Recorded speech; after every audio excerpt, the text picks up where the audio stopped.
আসসালামু আলাইকুম। ওয়ালাইকুম আসসালাম। অনুমতি দিলে ভাইজান আপনার সঙ্গে একটু কথা বলতাম। বলেন।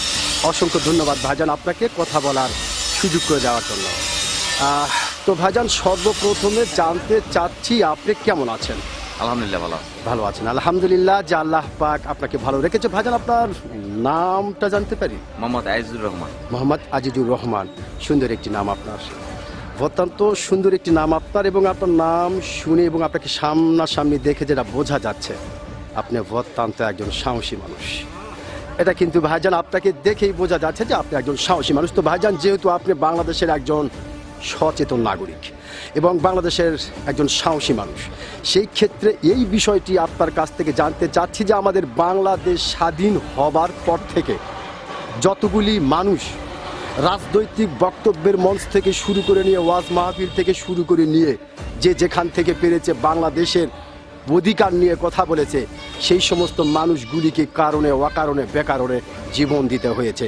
তো ভাইজান, আসলে আপনি একজন সচেতন নাগরিক এবং একজন সাহসী মানুষ হিসাবে আপনার কাছ থেকে জানতে চাই যে কেন বাংলাদেশের অধিকার নিয়ে কথা বললে এভাবে অকালে জীবন দিতে হয়?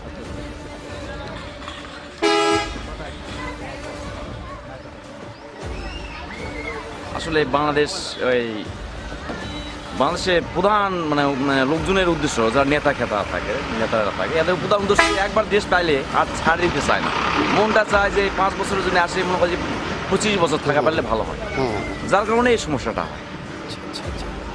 মানে আপনি যেটা বোঝাতে চাচ্ছেন যে আমাদের তার মানে বোঝা যাচ্ছে যে আমাদের 5 বছরের জন্য এসে 25 বছর থাকতে ভালো হয়, থাকতে পারলে ভালো হয়। মানে রাজনৈতিক বিষয়টা আর কি আপনি বুঝাতে চাচ্ছেন যে আসলে আমাদের সিস্টেমটা ভালো না, রাজনৈতিক, যার কারণে আসলে যেই বাংলাদেশের অধিকার নিয়ে কথা বলে তাকেই জীবন দিতে হয়। গুরুত্বপূর্ণ একটি কথা বলেছেন আপনি, অত্যন্ত গুরুত্বপূর্ণ একটি কথা বলেছেন এবং অত্যন্ত সাহসিকতার সহিত বলেছেন। আমি আশা করব আপনার এই গুরুত্বপূর্ণ কথা ও সাহসী কথাটি বাংলাদেশের অনেক মানুষের কাছে গ্রহণযোগ্য হবে। ধন্যবাদ আপনাকে।